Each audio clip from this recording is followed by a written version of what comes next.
Hello दोस्तों, स्वागत है आपका ITI इलेक्ट्रिशियन सेंटर पर। हमारा आज का टॉपिक है सेल और बैटरी तथा विद्युत रासायनिक के प्रभाव पर। दोस्तों, इस चैप्टर से हर एक एग्जाम में 2 से 3 क्वेश्चन या 4 क्वेश्चन भी पूछ लेता है। चलिए हम लोग चलते हैं थ्योरी की ओर। हमारा पहला क्वेश्चन है, विद्युत का रासायनिक प्रभाव क्या है।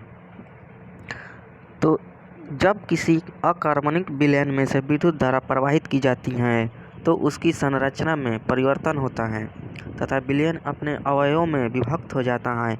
यही क्रिया विद्युत का रासायनिक प्रभाव कहलाती है। क्वेश्चन नंबर 2, इलेक्ट्रोलाइट क्या है। एक ऐसा विलयन जिसमें से विद्युत धारा प्रवाहित करने पर उसकी संरचना परिवर्तित हो जाए इलेक्ट्रोलाइट कहलाता है। यह प्रायः अम्लीय और अकार्बनिक होता है। क्वेश्चन 3, इलेक्ट्रोड क्या है। इलेक्ट्रोलाइट में से विद्युत धारा प्रवाहित के लिए 2 धात्विक छड़ों की आवश्यकता होती है। वहीं 2 धात्विक छड़ों को इलेक्ट्रोड कहते हैं, जो कि एनोड और कैथोड होता है। एनोड क्या है। जिस धात्विक छड़ से विद्युत धारा विलयन से बाहर निकलती है वह एनोड कहलाती है। जिस धात्विक छड़ से विद्युत धारा विलयन से बाहर निकलती है उसे एनोड कहते हैं। कैथोड, विद्युत धारा विलयन में प्रवेश करती है। इससे होकर विद्युत धारा विलयन में प्रवेश करती है, जबकि एनोड से विद्युत धारा बाहर निकलती थी। Question number 4, ion. आवेश युक्त परमाणु अथवा मूलक को आयन कहते हैं। मूलक को इंग्लिश में रेडिकल कहते हैं। आवेश युक्त परमाणु अथवा मूलक को आयन कहते हैं, जैसे SO4, NH4, यह एक मूलक या रेडिकल है। Question number 5, धनयान। धनयान क्या है। इलेक्ट्रोलाइट में कैथोड की ओर जाने वाले आयंस धनयान होते हैं। ध्यान रहे, इलेक्ट्रोलाइट में कैथोड की ओर जाने वाला आयंस धनयान होते हैं। या धन आवेशित आयन अथवा मूलक को धनयान कहते हैं। धन आवेशित आयन को धनयान कहते हैं, ये भी बोल सकते हैं। Question number 6, ऋणायन। इलेक्ट्रोलाइट में एनोड की ओर जाने वाले आयंस को ऋणायन कहते हैं। ये बड़ा कन्फ्यूजन है, उसमें कैथोड की ओर जा रहा है और इसमें एनोड की ओर जाने वाले आयंस को ऋणायन कहते हैं। या ऋण आवेशित आयन अथवा मूलक को ऋणायन कहते हैं। क्वेश्चन नंबर 7, आयनीकरण क्या है। आयनीकरण परमाणुओं तथा रेडिकल्स के आयन्स में परिवर्तित होने की प्रक्रिया को आयनीकरण कहते हैं। ध्यान रहे, परमाणुओं तथा रेडिकल के आयन्स में परिवर्तन होने की प्रक्रिया को आयनीकरण कहते हैं। अगला क्वेश्चन नंबर 8, वोल्टामीटर क्या है। वोल्टामीटर जिस पात्र में विद्युत अपघटन की प्रक्रिया संपन्न होती है वह वोल्टामीटर होता है। जिस पात्र में विद्युतीय अपघटन की क्रिया संपन्न होती है वह वोल्टामीटर कहलाता है। यह कांच अथवा चीनी मिट्टी की बनी होती है। क्वेश्चन नंबर 9, फैराडे के विद्युत अपघटन का नियम। इसका प्रथम नियम है, किसी इलेक्ट्रोड पर मुक्त हुए पदार्थ का द्रव्यमान विलयन में प्रवाहित विद्युत धारा की मात्रा के समानुपाती या अनुक्रमानुपाती होती है। फैराडे के विद्युत अपघटन के 2 नियम हैं। इसमें पहला नियम, किसी इलेक्ट्रोड पर मुक्त हुए पदार्थ द्रव्यमान विलयन में प्रवाहित विद्युत धारा की मात्रा के अनुक्रमानुपाती होते हैं। इसे विद्युत धारा की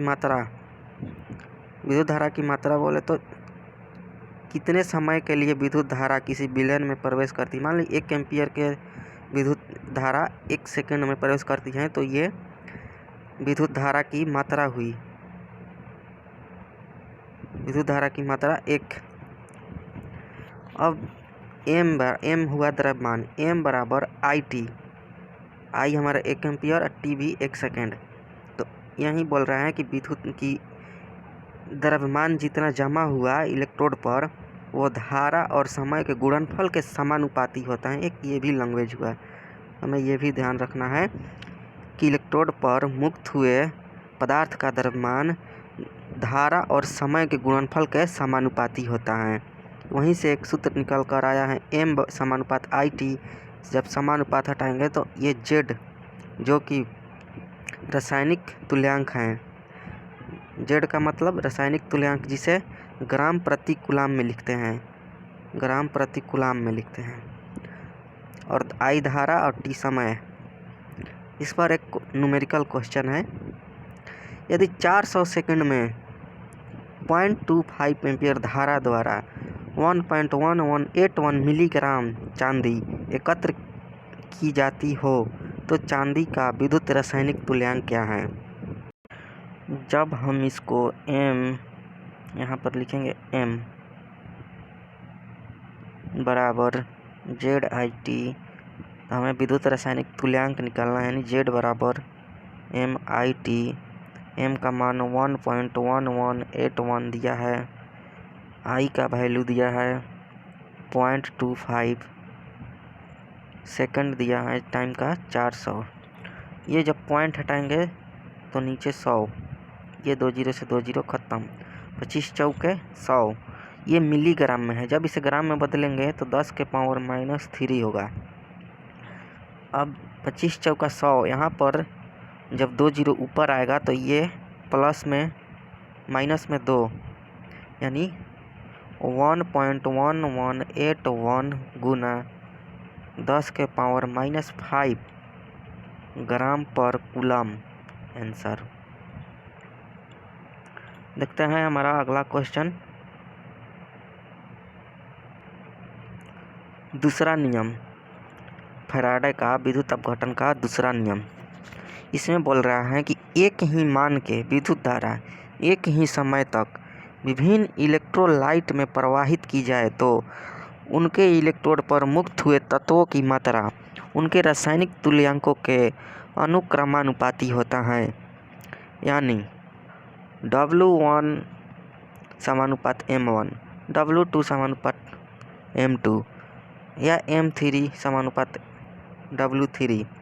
M1/W1 बराबर M2/W2 बराबर M3/W3 इसका अनुपात होता है। क्वेश्चन नंबर 10, रासायनिक तुल्यांक क्या है। अब हम देखेंगे कि रासायनिक तुल्यांक क्या होता है। तत्व के द्रव्यमान का वह भाग जो हाइड्रोजन के एक भाग द्रव्यमान से मुक्त होता है उस तत्व का रासायनिक तुल्यांक है।